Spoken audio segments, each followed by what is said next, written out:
Hi,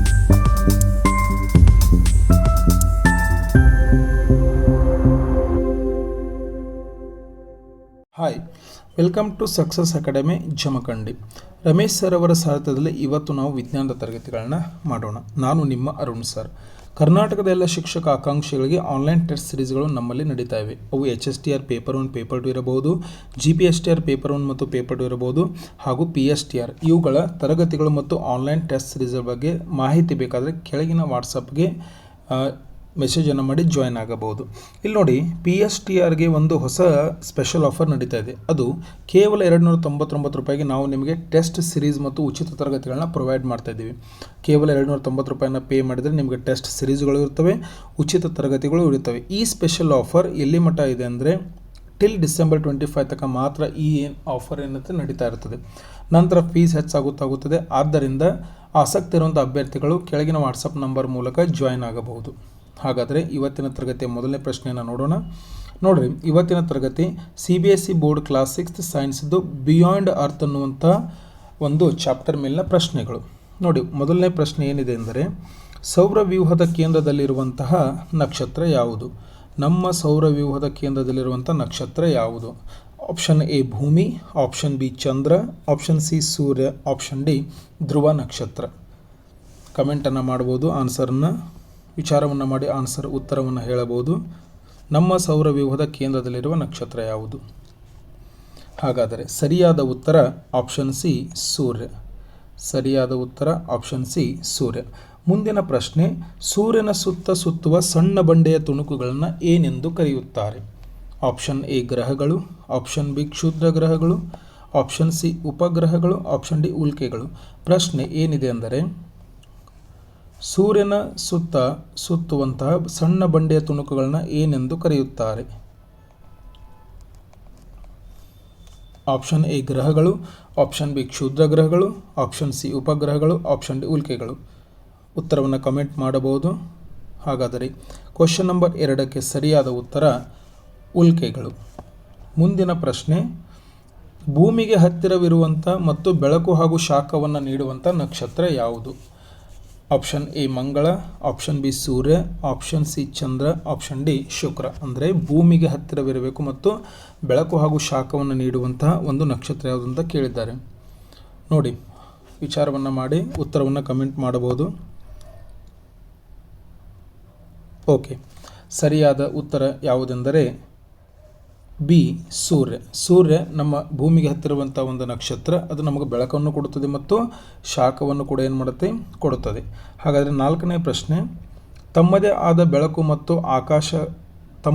ಬೆಳಕು ಮತ್ತು ಶಾಖವನ್ನು ಹೊಂದಿರುವ ಆಕಾಶಕಾಯಿಗಳನ್ನ ಏನೆಂದು ಕರೆಯುತ್ತಾರೆ? ಆಪ್ಷನ್ ಎ ಉಪಗ್ರಹಗಳು, ಆಪ್ಷನ್ ಬಿ ಕ್ಷುದ್ರ ಗ್ರಹಗಳು, ಆಪ್ಷನ್ ಸಿ ನಕ್ಷತ್ರಗಳು, ಆಪ್ಷನ್ ಡಿ ಗ್ರಹಗಳು. ಅಂದರೆ ನಮ್ಮ ಸೋಲಾರ್ ಸಿಸ್ಟಮ್ ಒಳಗೆ ಯಾವ ತಮ್ಮದೇ ಆದ ಬೆಳಕು ಮತ್ತು ಶಾಖವನ್ನು ಹೊಂದುವಂಥ ಪ್ರಶ್ನೆಯನ್ನು ಕೇಳಿದ್ದಾರೆ. ನೋಡಿ, ಉತ್ತರವನ್ನು ವಿಚಾರ ಮಾಡಿ ಕಮೆಂಟ್ ಮಾಡಬಹುದು.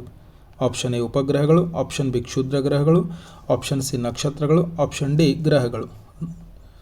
ತಮ್ಮದೇ ಆದ ಬೆಳಕು ಮತ್ತು ಶಾಖವನ್ನು ಹೊಂದಿರುವ ಆಕಾಶಕಾಯಿಗಳಿಗೆ ಏನೆಂದು ಕರೆಯುತ್ತಾರೆ ಅಂತ ಪ್ರಶ್ನೆ ಇದೆ. ಹಾಗಾದರೆ ಕ್ವಶನ್ ನಂಬರ್ 4ರ ಉತ್ತರ ನಕ್ಷತ್ರಗಳು. ಅಂದರೆ ನಕ್ಷತ್ರಗಳು ತಮ್ಮದೇ ಆದಂಥ ಸ್ವಂತ ಬೆಳಕು ಮತ್ತು ಶಾಖವನ್ನು ಹೊಂದಿರುತ್ತವೆ. ಮುಂದಿನ ಪ್ರಶ್ನೆ 5, ಸೂರ್ಯನ ನಂತರ ಆಕಾಶದಲ್ಲಿ ಅತ್ಯಂತ ಪ್ರಕಾಶಮಾನವಾದ ನಕ್ಷತ್ರ ಎಂದು ಕರೆಯಲ್ಪಡುವ ಗ್ರಹ ಯಾವುದು? Option A Guru, option B Shukra, option C ಮಂಗಳ, ಆಪ್ಷನ್ ಡಿ ಭೂಮಿ. ನೋಡ್ರಿ, ಪ್ರಶ್ನೆ ಏನಿದೆ ಅಂದ್ರೆ, ಸೂರ್ಯನ ನಂತರ ಆಕಾಶದಲ್ಲಿ ಅತ್ಯಂತ ಪ್ರಕಾಶಮಾನವಾದ ನಕ್ಷತ್ರ ಎಂದು ಕರೆಯಲ್ಪಡುವಂಥ ಗ್ರಹ ಯಾವುದು ಅಂತಿದೆ. ಥಿಂಕ್ ಮಾಡಿ ಆನ್ಸರ್ನ ಕಮೆಂಟನ್ನು ಮಾಡಿ. ಓಕೆ, ಹಾಗಾದರೆ ಪ್ರಶ್ನೆ 5ರ ಉತ್ತರ ಯಾವುದು ಆಗುತ್ತದೆ? ಶುಕ್ರ ಗ್ರಹ. ಅಂದರೆ ಸೂರ್ಯನ ನಂತರ ಅತ್ಯಂತ ಪ್ರಕಾಶಮಾನವಾದ ನಕ್ಷತ್ರ ಯಾವುದಂದ್ರೆ ಶುಕ್ರ ಗ್ರಹ. ಮುಂದಿನ ಪ್ರಶ್ನೆ ಕ್ವಶನ್ ನಂಬರ್ 6, ಸಾಮಾನ್ಯವಾಗಿ ಕೆಂಪು ಗ್ರಹ ಎಂದು ಸಾಮಾನ್ಯವಾಗಿ ಕರೆಯಲ್ಪಡುವಂಥ ಗ್ರಹ ಯಾವುದು? ಕೆಂಪು ಗ್ರಹ ಎಂದು ಸಾಮಾನ್ಯವಾಗಿ ಕರೆಯಲ್ಪಡುವಂತಹ ಗ್ರಹ ಯಾವುದು? ಆಪ್ಷನ್ ಎ ಶನಿ ಗ್ರಹ, ಆಪ್ಷನ್ ಬಿ ಭೂಮಿ, option C Neptune, option D ಮಂಗಳ. ಓಕೆ, ಥಿಂಕ್ ಮಾಡಿರಿ. ಕೆಂಪು ಗ್ರಹ ಅಂತೇಳಿ ನಾವು ಯಾವ ಗ್ರಹನ ಸಾಮಾನ್ಯವಾಗಿ ಸೋಲಾರ್ ಸಿಸ್ಟಮ್ ಒಳಗೆ ಕರಿತೀವಂತ? ಓಕೆ, ಸರಿಯಾದ ಉತ್ತರ ಆಪ್ಷನ್ ಡಿ ಮಂಗಳ. ಯಾಕೆ ನಾವು ಅಲ್ಲಿ ಕೆಂಪು ಗ್ರಹ ಅಂತ ಕರಿತೀವಿ ಅಂದ್ರೆ ಮಂಗಳ ಗ್ರಹದ ಮಣ್ಣಿನಲ್ಲಿ ಕಬ್ಬಿಣದ ಆಕ್ಸೈಡ್ ಜಾಸ್ತಿ ಇರೋದ್ರಿಂದ ಅಲ್ಲಿರುವಂಥ ಸಾಯಿಲ್ ನಮಗೆ ರೆಡ್ ಕಲರ್ ಒಳಗೆ ಕಾಣ್ತೈತಿ. ಸೊ ಮಂಗಳ ಗ್ರಹವನ್ನು ನಾವು ಏನಂತ ಕರಿತೀವಿ ಅಂದ್ರೆ ಕೆಂಪು ಗ್ರಹ ಅಂತೇಳಿ ಕರಿತೀವಿ. ಮುಂದಿನ ಪ್ರಶ್ನೆ 7. ಭೂಮಿಯನ್ನು ಸಾಮಾನ್ಯವಾಗಿ ಏನೆಂದು ಕರೆಯಲಾಗುತ್ತದೆ, ಏಕೆಂದರೆ ಅದರ ಮೇಲ್ಮೈ ಹೆಚ್ಚಿನ ಭಾಗವು ನೀರಿನಿಂದ ಆವೃತವಾಗಿದೆ. ನೋಡಿರಿ, ಭೂಮಿ ಮೇಲೆ ಸಾಮಾನ್ಯವಾಗಿ ನೋಡಿರಿ ಎಷ್ಟು 97% ಏನೈತಪ್ಪ ಅಂತಂದ್ರೆ ನೀರೈತಿ. ಈ ನೀರ ಇರೋದ್ರಿಂದ ನಾವು ಅದನ್ನು ಯಾವ ಗ್ರಹ ಅಂತೇಳಿ ಕರಿತೀವಿ ಅಂತೇಳಿ. ಆಪ್ಷನ್ ಎ ಕೆಂಪು ಗ್ರಹ, ಆಪ್ಷನ್ ಬಿ ದೊಡ್ಡ ಗ್ರಹ, ಆಪ್ಷನ್ ಸಿ ನೀಲಿ ಗ್ರಹ, ಆಪ್ಷನ್ ಡಿ ಹಸಿರು ಗ್ರಹ. ಓಕೆ, ಥಿಂಕ್ ಮಾಡಿರಿ. ಭೂಮಿಯ ಹೆಚ್ಚಿನ ಭಾಗ ನೀರಿಂದ ಕೂಡಿದಕ್ಕೆ ನಾವು ಅದಕ್ಕೆ ಯಾವ ಗ್ರಹ ಅಂತೇಳಿ ಕರಿತೀವಿ ಅಂತೇಳಿ. ಓಕೆ, ಸರಿಯಾದ ಉತ್ತರ ಆಪ್ಷನ್ ಸಿ ನೀಲಿ ಗ್ರಹ. ಆಪ್ಷನ್ ಸಿ ಯಾವುದಕ್ಕತ್ತೆ? ನೀಲಿ ಗ್ರಹ. ಬನ್ನಿ, ಮುಂದಿನ ಪ್ರಶ್ನೆ ಏನಿದೆ ಅಂದರೆ ಭೂಮಿಯು ತನ್ನದೇ ಅಕ್ಷದ ಮೇಲೆ ಸುತ್ತುವುದರಿಂದ ಹಗಲು ಮತ್ತು ರಾತ್ರಿಗಳು ಉಂಟಾಗುತ್ತವೆ. ಈ ಚಲನೆಯನ್ನು ಏನೆಂದು ಕರೆಯುತ್ತಾರೆ? ನೋಡ್ರಿ, ಭೂಮಿ ತನ್ನದೇ ಅಕ್ಷದ ಮೇಲೆ ಸುತ್ತುವುದರಿಂದ ಹಗಲು ಮತ್ತು ರಾತ್ರಿಗಳು ಉಂಟಾಗುತ್ತವೆ. ಹಾಗಾದರೆ ಈ ಚಲನೆಯನ್ನು ಏನೆಂದು ಕರೆಯುತ್ತಾರೆ ಅಂತ ಕೇಳೋಣ. ಯಾಕಂದರೆ ಭೂಮಿ 2 ರೀತಿಯ ಚಲನೆಗಳು ಇದಾವೆ. ಒಂದು ಭ್ರಮಣೆ, ಇನ್ನೊಂದು ಪರಿಭ್ರಮಣೆ, ರೊಟೇಷನ್ ಮತ್ತು ರೆವಲ್ಯೂಷನ್ ಅಂತೇಳಿ ಕರಿತೀವಿ. ಅಂದರೆ ಭೂಮಿ ತನ್ನ ಅಕ್ಷದ ಮೇಲೆ ಸುತ್ತಬೇಕು. ಹಾಗಾದ್ರೆ ಇದಕ್ಕೆ ನಾವು ಏನಂತ ಕರಿತೀವಿ ಅಂದ್ರೆ ಆಪ್ಷನ್ ಎ ಭ್ರಮಣೆ, ಆಪ್ಷನ್ ಬಿ ಪರಿಭ್ರಮಣೆ, ಆಪ್ಷನ್ ಸಿ ಓಡಾಟ, ಆಪ್ಷನ್ ಡಿ ಚಲನೆ. ಥಿಂಕ್ ಮಾಡಿರಿ, ಸ್ವಲ್ಪ ಥಿಂಕ್ ಮಾಡಿ ಆನ್ಸರ್ನ ನೀವು ಕಮೆಂಟನ್ನು ಮಾಡ್ಬೋದು. ಓಕೆ, ನೋಡಿರಿ, ಭೂಮಿ ತನ್ನ ಅಕ್ಷದ ಮೇಲೆ ಸುತ್ತೋದನ್ನು ನಾವೇನು ಕರಿತೀವಿ ಅಂದರೆ ಭ್ರಮಣೆ ಅಂತ ಕರಿತೀವಿ. ಪರಿಭ್ರಮಣೆ ಅಂದರೆ ಸೂರ್ಯನ ಸುತ್ತ ಭೂಮಿ ತನ್ನ ಮೈ ಸುತ್ತಗೋತ ಸೂರ್ಯನ ಸುತ್ತೇನು ಸುತ್ತಲೇ ಅದಕ್ಕೆ ನಾವೇನು ಕರಿತೀವಿ ಅಂದರೆ ಪರಿಭ್ರಮಣೆ ಅಂತ ಹೇಳಿ ಕರಿತೀವಿ. ಓಕೆ, 9ನೇ ಪ್ರಶ್ನೆ ನೋಡಿ. ಚಂದ್ರನ ಮೇಲ್ಮೈಯಲ್ಲಿರುವ ದೊಡ್ಡ ವೃತ್ತಾಕಾರದ ಕುಳಿಗಳನ್ನ ಏನೆಂದು ಕರೆಯುತ್ತಾರೆ? ಇವು ಉಲ್ಕಾಶಿಲೆಗಳ ಅಪ್ಪಳಿಕೆಯಿಂದ ರೂಪುಗೊಂಡಿವೆ. ಎಲ್ಲಿಂದ? ಚಂದ್ರನ ಮೇಲ್ಮೈ ಇರುವಂಥ ದೊಡ್ಡ ವೃತ್ತಾಕಾರದ ಕುಳಿಗಳನ್ನ ಏನೆಂದು ಕರೀತಾರೆ ಮತ್ತು ಈ ಉಲ್ಕಾಶಿಲೆಗಳಿಂದ ಏನಾಗಿದಾವತ್ತಂದ್ರೆ ಉಲ್ಕಾಶಿಲೆಗಳಿಂದ ಏನಾಗ್ಯಾವತ್ತಂದ್ರೆ ಅಪ್ಪಳಿಕೆಯಿಂದ ರೂಪುಗೊಂಡವು. ಆಪ್ಷನ್ ಎ ಕಣಿವೆಗಳು, ಆಪ್ಷನ್ ಬಿ ಜ್ವಾಲಾಮುಖಿಗಳು, ಆಪ್ಷನ್ ಸಿ ಕ್ರೇಟರ್ಗಳು, ಆಪ್ಷನ್ ಡಿ ಸಮುದ್ರಗಳು. ಥಿಂಕ್ ಮಾಡಿರಿ ಯಾವುದಾಗಂತ ಆನ್ಸರ್ ಅಂಥೇಳಿ. ಪ್ರಶ್ನೆ 9ರ ಉತ್ತರ. ಓಕೆ, ಪ್ರಶ್ನೆ 9ರ ಉತ್ತರ ಯಾವುದೆಂದರೆ ಆಪ್ಷನ್ ಸಿ ಕ್ರೇಟರ್ಗಳು ಅಂಥೇಳಿ. ಈ ಕ್ರೇಟರ್ಗಳು ಅಂದರೆ ಏನಂದರೆ ಚಂದ್ರನ ಮೇಲ್ಮೈಲಿ ಏನಕ್ಕೆ ಉಲ್ಕಾಶಿಲೆಗಳ ಅಪ್ಪಳಿಕೆಯಿಂದ ಕೆಲವೊಂದಿಷ್ಟು ಲ್ಯಾಂಡ್ ಫಾರ್ಮ್ಗಳು ಉಂಟಾಗಿರ್ತಾವಲ್ಲ ಅವಕ್ಕೆ ನಾವು ಏನಂತ ಕರಿತೀವಿ ಅಂದ್ರೆ ಕ್ರೇಟರ್ಗಳು ಅಂತೇಳಿ ಕರಿತೀವಿ. ಮುಂದಿನ ಪ್ರಶ್ನೆ 10. ಚಂದ್ರನು ಭೂಮಿಯ ಮತ್ತು ಸೂರ್ಯನ ನಡುವೆ ನೇರವಾಗಿ ಬಂದಾಗ ನಮಗೆ ಅದೃಶ್ಯವಾಗುವ ಚಂದ್ರನ ಹಂತ ಯಾವುದು? ಪ್ರಶ್ನೆ 10. ನೋಡ್ರಿ, ಏನಂತಂದ್ರೆ ಚಂದ್ರ ಭೂಮಿ ಮತ್ತು ಸೂರ್ಯನ ನಡುವೆ ನೇರವಾಗಿ ಬಂದಾಗ ನಮಗೆ ಅದೃಶ್ಯವಾಗುವ ಅಂದರೆ ಅದೃಶ್ಯವಾಗುವ ಅಂದರೆ ಗೋಚರಿಸಿದಂಥ ಚಂದ್ರನ ಹಂತವನ್ನು ಯಾವುದು ಅಂತ ಹೇಳಿ ಕೇಳ್ಯಾರ. ಹಂಗಾರೆ ಆಪ್ಷನ್ ಎ ಅರ್ಧಚಂದ್ರ, ಆಪ್ಷನ್ ಬಿ ಅಮಾವಾಸ್ಯೆ, ಆಪ್ಷನ್ ಸಿ ಹುಣ್ಣಿಮೆ, ಆಪ್ಷನ್ ಡಿ ವೃದ್ಧಿಸುವ ಚಂದ್ರ. ಥಿಂಕ್ ಮಾಡಿರಿ, ನೋಡಿ ಉತ್ತರ ಯಾವುದಾಗತ್ತೆ ಅಂಥೇಳಿ ವಿಚಾರವನ್ನು ಮಾಡಿ ಕಮೆಂಟನ್ನು ಮಾಡಬಹುದು. ಒಂದು ಅರ್ಧಚಂದ್ರ, ಅಮಾವಾಸ್ಯೆ, ಹುಣ್ಣಿಮೆ ಮತ್ತು ವರ್ಧಿಸುವ ಚಂದ್ರ. ಓಕೆ, ಹಾಗಾದ್ರೆ ನೋಡ್ರಿ, ಚಂದ್ರನು ಭೂಮಿ ಮತ್ತು ಸೂರ್ಯನ ನಡುವೆ ನೇರವಾಗಿ ಬಂದಾಗ ನಮಗೆ ಏನಾಗುತ್ತೆ ಅದೃಶ್ಯವಾಗುವುದು ಯಾವುದಪ್ಪ ಅಂತಂದ್ರೆ ಅಮಾವಾಸ್ಯೆ ಅಂತೇಳಿ ಕರಿತೀವಿ. ಅಮಾವಾಸ್ಯೆ ದಿವಸ ನಮ್ಗೆ ಚಂದ್ರ ಏನಾಗಲ್ಲ, ಕಾಣಂಗಿಲ್ಲ. ಓಕೆ, ಮುಂದಿನ ಪ್ರಶ್ನೆ ಇಲ್ಲಿದೆ. Question number 11. ಹೆಚ್ಚಿನ ಕ್ಷುದ್ರ ಗ್ರಹಗಳು ಸೌರವ್ಯೂಹದಲ್ಲಿ ಎಲ್ಲಿ ಕಂಡು ಬರುತ್ತವೆ? ಹೆಚ್ಚಿನ ಕ್ಷುದ್ರಗಳು ಆಸ್ಟ್ರಾಯ್ಡ್ಸ್ಗಳು ನಮ್ಮ ಸೋಲಾರ್ ಸಿಸ್ಟಮ್ ಒಳಗೆ ಎಲ್ಲಿ ಕಂಡು ಬರ್ತಾವೆ ಅಂತೇಳಿ ಏನೈತಿ ಪ್ರಶ್ನೆ ಐತಿ. 1ನೇ ಆಪ್ಷನ್ ಎ ಗುರು ಮತ್ತು ಶನಿ ಗ್ರಹಗಳ ಕಕ್ಷೆಗಳ ನಡುವೆ, ಆಪ್ಷನ್ ಬಿ ಸೂರ್ಯ ಮತ್ತು ಬುಧ ಗ್ರಹಗಳ ಕಕ್ಷೆಗಳ ನಡುವೆ, ಆಪ್ಷನ್ ಸಿ ಮಂಗಳ ಮತ್ತು ಗುರು ಗ್ರಹಗಳ ಕಕ್ಷೆಗಳ ನಡುವೆ, ಆಪ್ಷನ್ ಡಿ ಭೂಮಿ ಮತ್ತು ಮಂಗಳ ಗ್ರಹಗಳ ಕಕ್ಷೆಗಳ ನಡುವೆ. ನೋಡಿ, ಥಿಂಕ್ ಮಾಡಿ ಆನ್ಸರ್ನ ನೀವು ಕಮೆಂಟನ್ನು ಮಾಡಿ. ಓಕೆ, ಹಾಗಾದ್ರೆ ಆಸ್ಟ್ರಾಯ್ಡ್ ಬೆಲ್ಟ್ ಕ್ಷುದ್ರ ಗ್ರಹಗಳು ಎಲ್ಲಿ ಕಂಡು ಬರ್ತಾವಪ್ಪ ಅಂತಂದ್ರೆ ಮಂಗಳ ಮತ್ತು ಗುರುಗ್ರಹಗಳ ನಡುವೆ ಕಕ್ಷೆಗಳ ನಡುವೆ ಏನಕ್ಕಪ್ಪ ಅಂತಂದ್ರೆ ಕಂಡು ಬರ್ತಾವೆ. ಹಾಗಾದರೆ ಮುಂದಿನ ಪ್ರಶ್ನೆ ನೋಡೋಣ. 12ನೇ ಪ್ರಶ್ನೆ. ಕ್ಷುದ್ರ ಗ್ರಹಗಳ ಬಗ್ಗೆ ಕೆಳಗಿನ ಯಾವ ಹೇಳಿಕೆ ಸರಿಯಾಗಿದೆ? ಆಸ್ಟ್ರಾಯ್ಡ್ಗಳ ಬಗ್ಗೆ ಕೆಳಗಿನ ಯಾವ ಹೇಳಿಕೆ ಏನಾಗಿದೆ ಅಂದರೆ ಸರಿಯಾಗಿದೆ ಅಂತ ನೋಡಬೇಕು. 1ನೇ ಆಪ್ಷನ್ ಏನಂತಂದ್ರೆ ಆಪ್ಷನ್ ಎ ಅವುಗಳು ಸ್ವಂತ ಬೆಳಕನ್ನು ಹೊಂದಿರುವ ದೊಡ್ಡ ಆಕಾಶಕಾಯಿಗಳು, ಆಪ್ಷನ್ ಬಿ ಅವುಗಳು ಸೂರ್ಯನ ಸುತ್ತ ಸುತ್ತುವ ಸಣ್ಣ ಕಲ್ಲಿನ ಕಾಯಿಗಳು, ಆಪ್ಷನ್ ಸಿ ಅವು ಭೂಮಿಯ ಸುತ್ತ ಸುತ್ತುವ ದೊಡ್ಡ ಬಾಹ್ಯಾಕಾಶ ಅವಶೇಷಗಳು, ಆಪ್ಷನ್ ಡಿ ಅವುಗಳು ಮುಖ್ಯವಾಗಿ ಅನಿಲಗಳು ಮತ್ತು ಧೂಳಿನಿಂದ ಮಾಡಲ್ಪಟ್ಟಿವೆ ಅಂತೇಳಿ. ನೋಡಿ, ಥಿಂಕ್ ಮಾಡಿರಿ, ಕ್ಷುದ್ರ ಗ್ರಹಗಳ ಬಗ್ಗೆ ಕೆಳಗಿನ ಯಾವ ಹೇಳಿಕೆ ಸರಿಯಾಗಿದೆ ಅಂತ ಪ್ರಶ್ನೆ ಇದೆ. ಓಕೆ, ಈ ಪ್ರಶ್ನೆ 12 ಪ್ರಶ್ನೆಯ ಉತ್ತರ ಯಾವುದೆಂದರೆ ಅವು ಸೂರ್ಯನ ಸುತ್ತ ಸುತ್ತುವಂಥ ಸಣ್ಣ ಕಲ್ಲಿನ ಕಾಯಿಗಳು. ಈ ಕ್ಷುದ್ರ ಗ್ರಹಗಳು ಎಲ್ಲಿ ಕಂಡು ಬರ್ತಾವೆ ಅಂದರೆ ಮಂಗಳ ಮತ್ತು ಗುರುಗ್ರಹಗಳ ನಡುವೆ ಏನಕ್ಕ ಅಂದ್ರೆ ಕಂಡು ಬರ್ತಾವೆ. ಇನ್ನು ಪ್ರಶ್ನೆ 13 ನೋಡ್ರಿ. ಸೂರ್ಯನ ಸುತ್ತ ಚಲಿಸುವ ಭೂಮಿಯ ವಾತಾವರಣವನ್ನು ಪ್ರವೇಶಿಸಿದಾಗ ಉರಿದು ಪ್ರಕಾಶಮಾನವಾದ ಬೆಳಕಿನ ಗೆರೆಯನ್ನು ಸೃಷ್ಟಿಸುವ ಕಲ್ಲಿನ ಸಣ್ಣ ತುಂಡುಗಳನ್ನ ಏನೆಂದು ಕರೆಯುತ್ತಾರೆ? ಆಪ್ಷನ್ ಎ ಉಲ್ಕಾಪಿಂಡ, ಆಪ್ಷನ್ ಬಿ ಗ್ರಹಗಳು, ಆಪ್ಷನ್ ಸಿ ಉಲ್ಕೆಗಳು, ಆಪ್ಷನ್ ಡಿ ಉಲ್ಕಾಶಿಲೆಗಳು. ನೋಡಿರಿ, ಥಿಂಕ್ ಮಾಡಿರಿ, ವಿಚಾರವನ್ನು ಮಾಡಿ ಉತ್ತರವನ್ನು ಕಮೆಂಟನ್ನು ಮಾಡಿರಿ. ಸೂರ್ಯನ ಸುತ್ತ ಚಲಿಸುವಂತಹ ಭೂಮಿಯ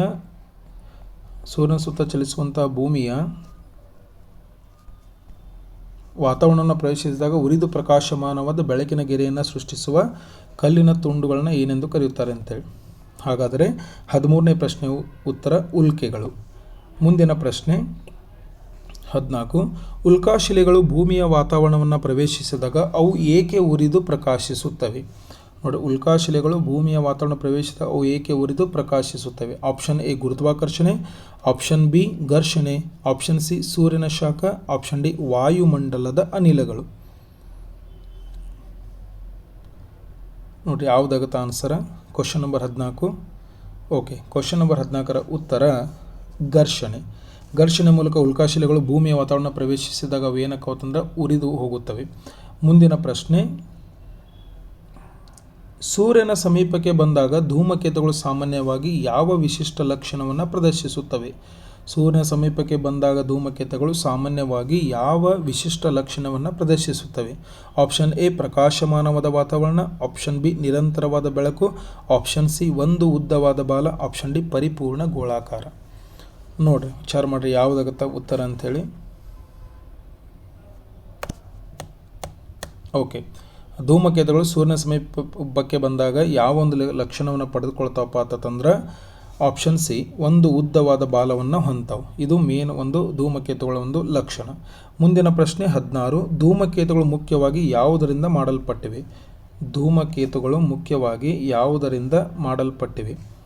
ಆಪ್ಷನ್ ಎ ಘನಶಿಲೆಗಳು ಮತ್ತು ಲೋಹಗಳು, ಆಪ್ಷನ್ ಬಿ ಮಂಜುಗಡ್ಡೆ ಮತ್ತು ಧೂಳಿನ ಕಣಗಳು, ಆಪ್ಷನ್ ಸಿ ಬಿಸಿ ಅನಿಲಗಳು ಮತ್ತು ಪ್ಲಾಸ್ಮಾ, ಆಪ್ಷನ್ ಡಿ ಖಾಲಿ ಜಾಗ ಮತ್ತು ಸಣ್ಣ ಕಲ್ಲುಗಳು. ನೋಡಿ, ಧೂಮಕೇತುಗಳು ಯಾವುದರ ಮೂಲಕ ಮಾಡಲ್ಪಟ್ಟಿವೆ ಅಂತ ಕ್ವಶನ್ ಅದು. ವಿಚಾರ ಮಾಡಿರಿ ಉತ್ತರ ಏನಾಗುತ್ತದೆ ಅಂತ.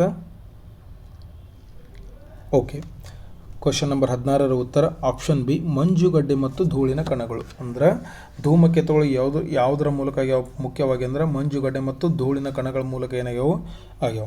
ಮುಂದಿನ ಪ್ರಶ್ನೆಯನ್ನು ನೋಡ್ರಿ, ಸೌರವ್ಯೂಹದಲ್ಲಿ ಸೂರ್ಯನಿಂದ ಮೂರನೇ ಗ್ರಹ ಯಾವುದು? ಸೌರವ್ಯೂಹದಲ್ಲಿ ಸೂರ್ಯನಿಂದ ಮೂರನೇ ಗ್ರಹ ಯಾವುದು ಅಂತ ಕೇಳೋಣ. ಆಪ್ಷನ್ ಎ ಗುರುಗ್ರಹ, ಆಪ್ಷನ್ ಬಿ ಶುಕ್ರ ಗ್ರಹ, ಆಪ್ಷನ್ ಸಿ ಭೂಮಿ, ಆಪ್ಷನ್ ಡಿ ಮಂಗಳ. ನೋಡಿ, ಸೌರವ್ಯೂಹದಲ್ಲಿ ಯಾವುದು ಸೂರ್ಯನಿಗೆ ಮೂರನೇ ಗ್ರಹ ಅಂತ ಕೇಳ್ಯಾರ. ಸಿರಿಯಲ್ ವೈಸ್ ನಾವೇನು ನೋಡ್ಬೇಕಂದ್ರೆ ಈ ಗ್ರಹಗಳನ್ನ ನೆನಪಿಟ್ಕೋಬೇಕು. ಓಕೆ, ಸರಿಯಾದ ಉತ್ತರ ಯಾವುದಪ್ಪ ಅಂತಂದ್ರೆ ಭೂಮಿ ಸೂರ್ಯನಿಂದ ಎಷ್ಟನೇ ಇದನ್ನೈತೆ ಅಂದ್ರೆ ಭೂಮಿ ಮೂರನೇ ಗ್ರಹ ಐತೆ. ಮುಂದಿನ ಪ್ರಶ್ನೆ, ಸೂರ್ಯನ ಸುತ್ತ ಸುತ್ತುವ ಕಲ್ಲಿನ ಸಣ್ಣ ತುಣುಕುಗಳನ್ನ ಏನೆಂದು ಕರೆಯುತ್ತಾರೆ? ಆಪ್ಷನ್ ಎ ಗ್ರಹಗಳು, ಆಪ್ಷನ್ ಬಿ ಉಲ್ಕೆಗಳು, ಆಪ್ಷನ್ ಸಿ ಧೂಮಕೇತುಗಳು, ಆಪ್ಷನ್ ಡಿ ನಕ್ಷತ್ರಗಳು.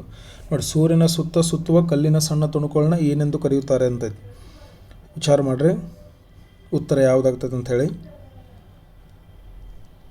ಓಕೆ, 18ನೇ ಪ್ರಶ್ನೆ ಉತ್ತರ ಆಪ್ಷನ್ ಬಿ ಉಲ್ಕೆಗಳು ಏನಕ್ಕಂತಂದ್ರೆ ಸರಿಯಾದ ಉತ್ತರ ಆಕತಿ. ನೆಕ್ಸ್ಟ್ 19ನೇ ಪ್ರಶ್ನೆ ಏನೈತೆ ನೋಡ್ರಿ, ನಮ್ಮ ಸೌರ ವ್ಯೂಹದ ಒಳಗೊಂಡಿರುವ ನಕ್ಷತ್ರಗಳು ಅನಿಲ ಮತ್ತು ಧೂಳಿನ ಬೃಹತ್ ಸಂಗ್ರಹಕ್ಕೆ ಏನೆಂದು ಕರೆಯುತ್ತಾರೆ? ನಮ್ಮ ಸೌರ ವ್ಯೂಹವನ್ನು ಒಳಗೊಂಡಿರುವ ನಕ್ಷತ್ರಗಳು ಅನಿಲ ಮತ್ತು ಧೂಳಿನ ಬೃಹತ್ ಸಂಗ್ರಹಕ್ಕೆ ಏನೆಂದು ಕರೆಯುತ್ತಾರೆ ಅಂತ. ಅಂದರೆ ಆಪ್ಷನ್ ಎ ಗ್ರಹ, ಆಪ್ಷನ್ ಬಿ ಉಪಗ್ರಹ, ಆಪ್ಷನ್ ಸಿ ಆಕಾಶಗಂಗೆ, ಆಪ್ಷನ್ ಡಿ ನಕ್ಷತ್ರ ಪುಂಜ. ಥಿಂಕ್ ಮಾಡಿರಿ ಯಾವುದಕ್ಕೆ ಹೇಳಿ ಆನ್ಸರ ಕಮೆಂಟ್ ಮಾಡಿರಿ.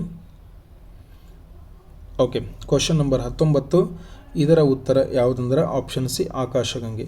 ನಮ್ಮ ಆಕಾಶಗಂಗೆ ಏನನ್ನು ಒಳಗೊಂಡೈತೆ ಅಂದರೆ ನಕ್ಷತ್ರಗಳನ್ನ ಒಳಗೊಂಡೈತಿ, ಅನಿಲಗಳನ್ನ ಒಳಗೊಂಡೈತಿ ಮತ್ತು ಧೂಳಿನ ಬೃಹತ್ ಸಂಗ್ರಹಗಳನ್ನ ಏನು ಮಾಡೈತೆ ಅಂದ್ರೆ ಒಳಗೊಂಡೈತಿ. ಹಾಗಾದ್ರೆ ಈ ತರಗತಿಯ ಕೊನೆಯ ಪ್ರಶ್ನೆ, ಎಲ್ಲ ಗ್ಯಾಲಕ್ಸಿಗಳು, ನಕ್ಷತ್ರಗಳು, ಗ್ರಹಗಳು ಮತ್ತು ಇತರ ಖಗೋಳ ವಸ್ತುಗಳನ್ನು ಒಳಗೊಂಡಿರುವ ಅತಿ ದೊಡ್ಡ ವಿಸ್ತಾರವಾದ ಜಾಗವನ್ನು ಏನೆಂದು ಕರೆಯುತ್ತಾರೆ ಅಂತ ಪ್ರಶ್ನೆ ಇದೆ. ಪ್ರಶ್ನೆಯ ಆಪ್ಷನ್ ಎ ಸೌರವ್ಯೂಹ, option B galaxy, option C ವಾತಾವರಣ, ಆಪ್ಷನ್ ಡಿ ವಿಶ್ವ. ನೋಡಿರಿ ಯಾವುದಾಗುತ್ತೆ ಆನ್ಸರ್ ಥಿಂಕ್ ಮಾಡಿರಿ. ಅಂದರೆ ಎಲ್ಲ ಗ್ಯಾಲಕ್ಸಿನೂ ಹೊಂದಿರಬೇಕು, ನಕ್ಷತ್ರಗಳು ಇರಬೇಕು, ಗ್ರಹಗಳು ಇರಬೇಕು ಮತ್ತು ಇತರ ಖಗೋಳ ವಸ್ತುಗಳು ಕೂಡ ಇರಬೇಕು. ಇವುಗಳನ್ನ ಏನೆಂದು ಕರೆಯುತ್ತಾರೆ ಅಂಥೇಳಿ. ಓಕೆ, ಸರಿಯಾದ ಉತ್ತರ ಯೂನಿವರ್ಸ್ ಅಥವಾ ವಿಶ್ವ ಅಂತ ಕರೀತಾರೆ. ನಮ್ಮ ವಿಶ್ವ ಏನಪ್ಪ ಅಂತಂದ್ರೆ ಎಲ್ಲ ಗ್ಯಾಲಕ್ಸಿಗಳು ಮತ್ತು ನಕ್ಷತ್ರಗಳು, ಗ್ರಹಗಳು ಮತ್ತು ಇತರ ಖಗೋಳ ವಸ್ತುಗಳನ್ನ ಏನಾಯ್ತಂದ್ರೆ ಒಳಗೊಂಡದ್ದು. ಇದೇ ರೀತಿ ಕ್ಲಾಸ್ಗಳು ಮತ್ತೆ ಮುಂದುವರಿಯುತ್ತವೆ. ಇಷ್ಟವಾದಲ್ಲಿ ಲೈಕ್ ಮಾಡಿ, ಸಬ್ಸ್ಕ್ರೈಬನ್ನು ಮಾಡಿ. ಧನ್ಯವಾದಗಳು.